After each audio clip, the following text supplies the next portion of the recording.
আসসালামু আলাইকুম। ইঞ্জিনিয়ারিং ক্লাসরুমের পক্ষ থেকে আমি আরমানুজ্জামান সজীব আপনাদের জানাই স্বাগত। আজকে আমরা শিখব যে রাস্তার মাটির কাজের যে দুইটা টাইপ আমরা দেখেছিলাম। রাস্তার এস্টিমেট করার জন্য দুই ধরনের ম্যাথ থাকতে পারে। প্রথম টাইপ হচ্ছে যে রাস্তার প্রথম এবং শেষ প্রান্তের গভীরতা দেওয়া থাকবে, তখন আমাদের বলবে যে রাস্তার ভলিউম নির্ণয় অর্থাৎ আয়তন নির্ণয় করুন রাস্তার। এবং দ্বিতীয় টাইপটা হচ্ছে যে একটা নির্দিষ্ট দূরত্ব পর পর অনেকগুলো গভীরতা দেওয়া থাকবে, অর্থাৎ দুইয়ের অধিক গভীরতা দেওয়া থাকবে। তো আজকে আমরা গত ভিডিওতে দেখেছিলাম যে যদি প্রথম প্রান্ত এবং শেষ প্রান্তের গভীরতা দেওয়া থাকে তাহলে কিভাবে নির্ণয় করতে হয় আয়তনটা। এবং আজকের ভিডিওতে আমরা দেখব যে আমাদের দুইয়ের অধিক গভীরতা দেওয়া থাকলে তাহলে কিভাবে আমাদের এস্টিমেটটা নির্ণয় করতে হবে সেটা আজকে আমরা দেখব। তো আমরা শিখেছিলাম রাস্তার এস্টিমেট এবং পুকুরের এস্টিমেট নির্ণয় করার জন্য তিনটা ফর্মুলা আছে। তিনটা ফর্মুলা হচ্ছে, একটা হচ্ছে গড় প্রস্থচ্ছেদীয় ফর্মুলা, দুই নম্বর হচ্ছে মধ্য প্রস্থচ্ছেদীয় ফর্মুলা এবং তিন নম্বর হচ্ছে প্রিজো মডেল ফর্মুলা। এবং প্রিজো মডেল ফর্মুলা আরেকটা নাম হচ্ছে সিমসন। তো আজকের ম্যাথটা আমরা করব গড় প্রস্থচ্ছেদীয় পদ্ধতিতে। তো গড় প্রস্থচ্ছেদীয় পদ্ধতিতে নির্ণয় করার জন্য আমরা প্রথমে এই ম্যাথটার বেসিক আলোচনা করব। বেসিক সম্পর্কে পরিপূর্ণ একটা ধারণা নিব, তারপরে আমরা ম্যাথ সমাধান করব। এখানে দেখেন একটা ম্যাথ নিয়েছি। 250 মিটার দীর্ঘ একটি সড়ক বাঁধের শীর্ষ প্রস্থ দেওয়া আছে 12 মিটার এবং পার্শ্ব ঢালটা দেওয়া আছে 2:1। কেন্দ্র রেখার প্রতি 50 মিটার অন্তর স্টেশনের উচ্চতা যথাক্রমে, অর্থাৎ প্রতি 50 মিটার পর পর রাস্তাটির গভীরতা যথাক্রমে দেখেন এই গভীরতাগুলো দেওয়া আছে। এখানে 5টা গভীরতা দেওয়া আছে। সড়ক বাঁধাইয়ের জন্য গড় প্রস্থচ্ছেদ পদ্ধতিতে মাটির কাজের পরিমাণ নির্ণয় করো। তো এটা নির্ণয় করার জন্য কি হবে দেখেন, এখানে গড় প্রস্থচ্ছেদীয় সূত্রের মূল বেসিকটা হচ্ছে ভলিউম ইকুয়াল টু, দেখেন পরপর দুইটা প্রস্থচ্ছেদ যোগ করে আমরা দুই দ্বারা ভাগ করব, তাহলে এই প্রস্থচ্ছেদ দুইটার গড় হয়ে গেছে, তাই না, ইনটু প্রস্থচ্ছেদ দ্বয়ের মধ্যবর্তী ডিসটেন্স।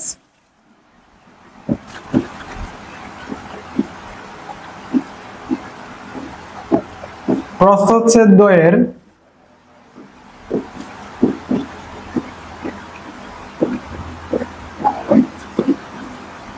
মধ্যবর্তী দূরত্ব।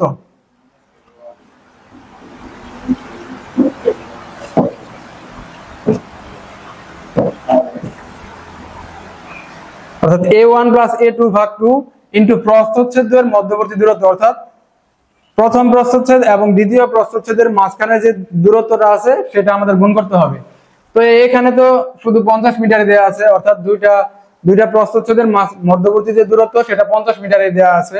তো এখানে আমরা সবসময় 50 বসাবো। তো এটা কিন্তু বইতে আসলে এল দ্বারা প্রকাশ করেছে। আর পুকুরের যে ম্যাথগুলো আছে সেখানে এটাকে আবার ডি দ্বারা প্রকাশ করেছে, অর্থাৎ প্রস্থচ্ছেদের মধ্যবর্তী দূরত্বকে পুকুরের ম্যাথে ডি দ্বারা প্রকাশ করেছে।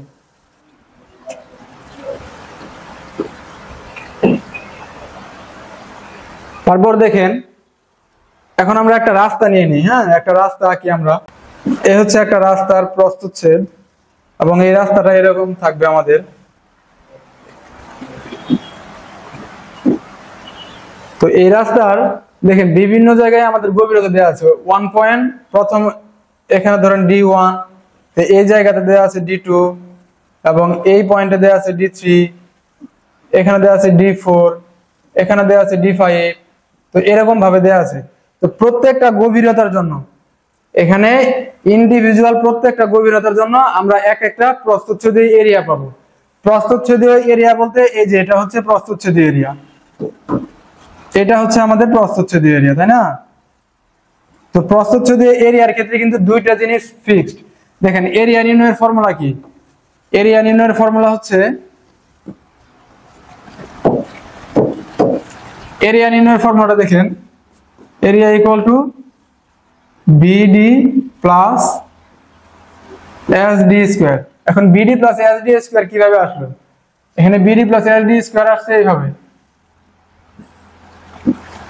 এটা হচ্ছে প্রস্থচ্ছেদীয় এরিয়া, তাই না।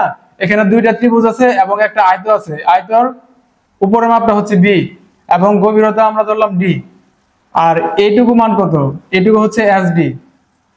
তো এখানে দুইটা ত্রিভুজের ক্ষেত্রফল এবং একটা আয়তের ক্ষেত্রফল আপনারা যোগ করবেন, যোগ করলে এটা পাবেন বিডি প্লাস এডি স্কয়ার। এখানে বি এর মান ফিক্সড, বি এর মানটা দেখেন উপরে দিয়ে দিচ্ছে 12 মিটার, এটা কিন্তু ফিক্সড, এটা কনস্ট্যান্ট ভ্যালু। এবং এস ইকুয়াল টু দেয়া আছে কত, এস এর ভ্যালুটা দেয়া আছে 2, যেহেতু ঢাল দেয়া আছে 1:2, এই 1 এর সাথে যেটা থাকবে এটাই হচ্ছে আমাদের এস এর ভ্যালু, এজন্য এস এর ভ্যালুটা হচ্ছে এখানে 2। তো বি এবং এস, বি এবং এস এই দুটো কনস্ট্যান্ট, এখানে চেঞ্জ হবে শুধু ডি। তো ডি এর মান এখানে দেখেন, ডি এর ভ্যালুগুলো যদি আমরা ইনপুট দিই তাহলে কিন্তু এখানে আমরা 5টা এরিয়া পাবো। এখানে d1 সমান কি দেখেন, d1 = 1.55 metre, d2 1.35 metre, d3 1.40 এবং d4 দেওয়া আছে 1.65, d5 দেওয়া আছে 1.80, এইভাবে দেওয়া আছে আমাদের। তো প্রত্যেকটা ডি এর ভ্যালু যদি এই জায়গায় আমরা ইনপুট দেই তাহলে এখানে আমরা 5টা প্রস্থচ্ছেদী এরিয়া পাবো। তো প্রস্থচ্ছেদী এরিয়া পাওয়ার পর দেখেন, প্রস্থচ্ছেদী এরিয়া পাবো আমরা 5টা।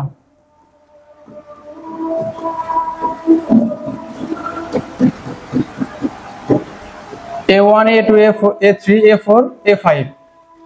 তো এখানে দেখেন, যদি এটা হচ্ছে A1, এটা A1, এই জায়গায় যদি আমরা A2 পাই, এই জায়গাতে A1, এই জায়গাতে আমরা A2 পেলাম, তাই না?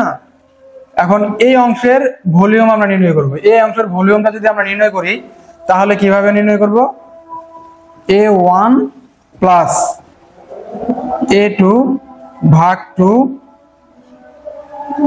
ভাগ 2, হ্যাঁ,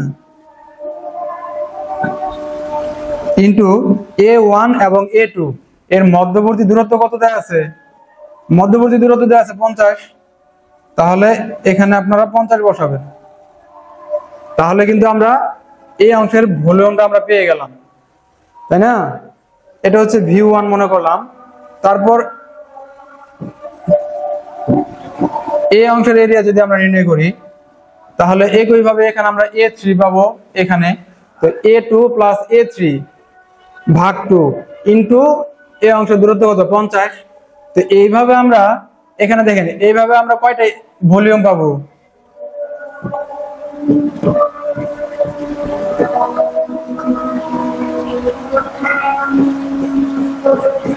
একটা, দুইটা, তিনটা, চারটা, দেখেন 4টা ভলিউম আমরা পাবো।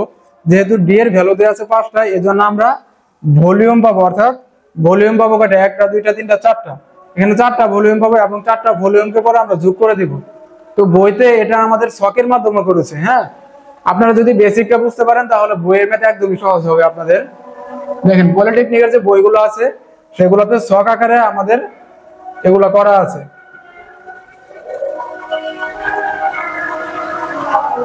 তো এখন আমরা ছক আকারে যেভাবে করে দেওয়া আছে বইতে, এই ম্যাথটা দেখব।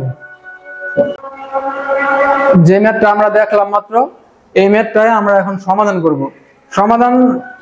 সমাধান আমি অবশ্য মানগুলো লিখে নিয়েছি এবং ক্যালকুলেশন, সম্পূর্ণ ক্যালকুলেশন আমি লিখে নিয়েছি, কারণ আপনাদের যেন ভিডিওতে সময় কম লাগে এই জন্য আমি লিখে নিয়েছি সবকিছু। ওই ম্যাথটাই 250 মিটার দীর্ঘ একটি সড়ক বাঁধের শীর্ষপ্রস্থ দেওয়া আছে 12 মিটার, 500 ঢাল দেওয়া আছে 2:1, 50 মিটার অন্তর স্টেশনার, অর্থাৎ 50 মিটার পর পর গভীরতা দেওয়া আছে। সড়ক বাঁধার জন্য গড় প্রস্থচ্ছেদ পদ্ধতিতে মাটির কাজের পরিমাণ নির্ণয় করো।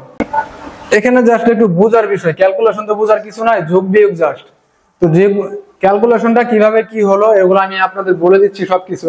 দেখেন প্রথম কলামটা হচ্ছে স্টেশন বা চেইনেজ, এখানে দেওয়া আছে গভীরতা বা উচ্চতা, যেটা গভীরতা সেটাই উচ্চতা। এখানে আপনারা যে কোনো একটা লিখতে পারেন, গভীরতা বা উচ্চতা যে কোনোটা লিখতে পারেন। এখানে হচ্ছে কেন্দ্রীয় ক্ষেত্রফল, কেন্দ্রীয় ক্ষেত্রফল বলতে এটা বুঝিয়েছি।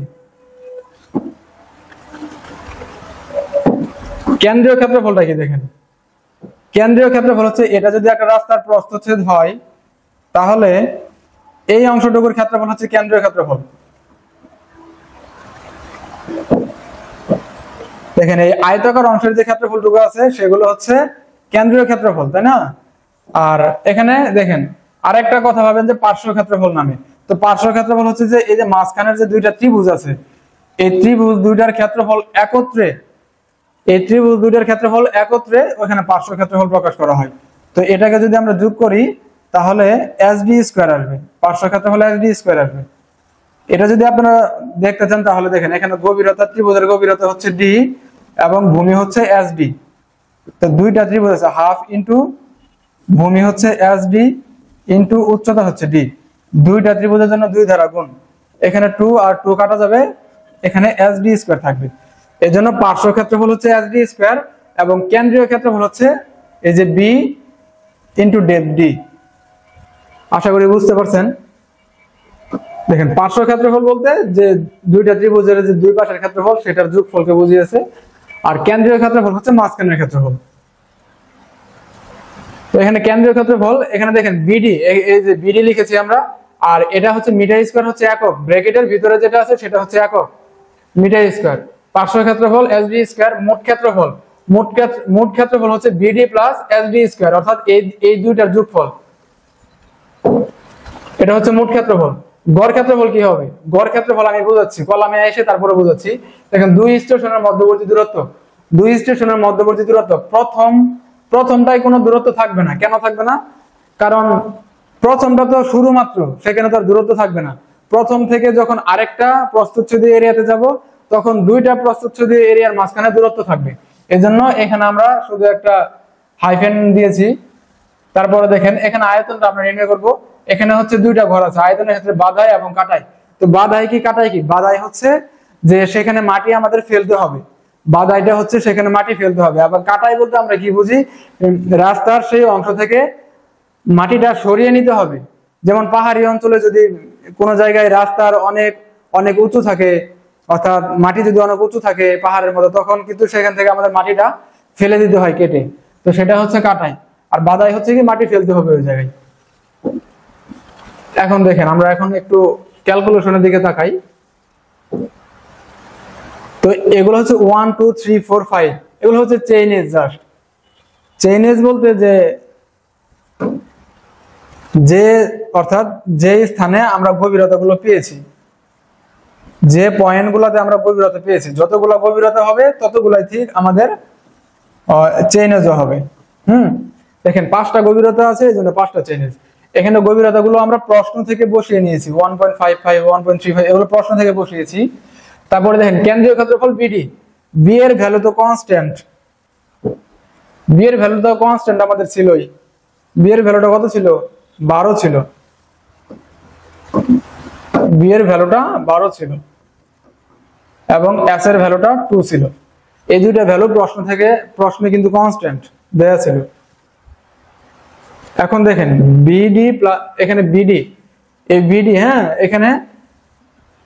এখানে বিডি D1 এর জন্য একটা ক্ষেত্রফল পাবেন, এবং 12 এর সাথে যদি 1.35 গুণ করেন তাহলে আরেকটা পাবেন, 12 এর সাথে যদি 1.4 গুণ করেন তাহলে আরেকটা এরিয়া পাবেন।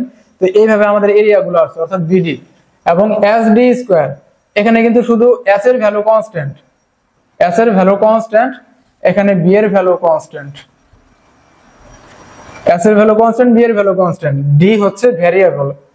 এখানে ডি এর ভ্যালু প্রত্যেকটা জায়গায় কিন্তু ভ্যারিয়েবল। তো ডি এর ভ্যালুর জন্য আমাদের এই মানগুলো ভ্যারিয়েশন আসছে, এই মানগুলোতে। তো এসডি স্কয়ার, তো আশা করি এটা আপনি নির্ণয় করতে পারবেন। মোট ক্ষেত্রফল কি হবে? মোট ক্ষেত্রফল হবে এই ঘর, এইখানে দেখেন মোট ক্ষেত্রফল হচ্ছে এইটা এবং এই মান যোগ করবেন, এটা যোগ করবেন, এটা যোগ করবেন। তো যোগ করলে আপনারা এটা পাবেন, এই ভ্যালুগুলো পাবেন, মোট ক্ষেত্রফল পাবেন, এই যে বিডি প্লাস এলডি স্কয়ার। তারপরে গড় ক্ষেত্রফল। আচ্ছা, গড় ক্ষেত্রফল কিভাবে আসবে দেখেন। তো একটা ক্ষেত্রফলের ক্ষেত্রে এখানে গড় ক্ষেত্রফল তো আর কোনো কিছু থাকবে না। তো এই দুইটা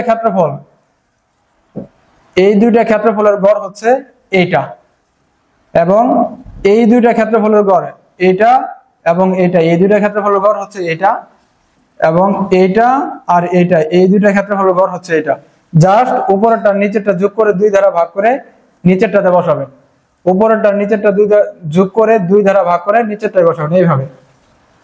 এটা দেখেন এই দুইটা যোগ করে যেটা আসবে এটা এখানে বসাবেন। জাস্ট এই হচ্ছে গড় ক্ষেত্রফল। তারপরে খেয়াল করেন এই ঘরটা দেখেন, দুই স্টেশনের মধ্যে গড় ক্ষেত্রফল কেন নিলাম? গড় ক্ষেত্রফল এজন্য নিলাম কারণ এটা আমাদের যেহেতু গড় প্রস্থচ্ছেদীয় ফর্মুলায় আমাদের আয়তন নির্ণয় করতে হবে, এই জন্য গড় ক্ষেত্রফল আমাদের ক্যালকুলেশন করতে হয়েছে। যদি মধ্য প্রস্থচ্ছেদ বলতো তাহলে কিন্তু আমাদের গভীরতার গড় নিয়ে কাজ করতে হতো, অর্থাৎ আমাদের গড় গভীরতা বের করতে হতো, ডিএম। তো এখন দেখেন দুই স্টেশনের মধ্যবর্তী দূরত্ব, এখানে প্রথমটাতে কোনো দূরত্ব থাকবে না, দ্বিতীয়টাতে দেখেন এটা আর এইটা, এই দুইটার মধ্যবর্তী দূরত্ব 50 মিটার, এবং এইটা এবং এইটা, এই দুইটার মধ্যবর্তী দূরত্ব 50 মিটার, এগুলো হচ্ছে 50 মিটার করে। হ্যাঁ, এটা 50 মিটার। তারপরে দেখেন এখানে কোনো বাধাই আমরা পাবো না, কাটাই তো থাকবেই না।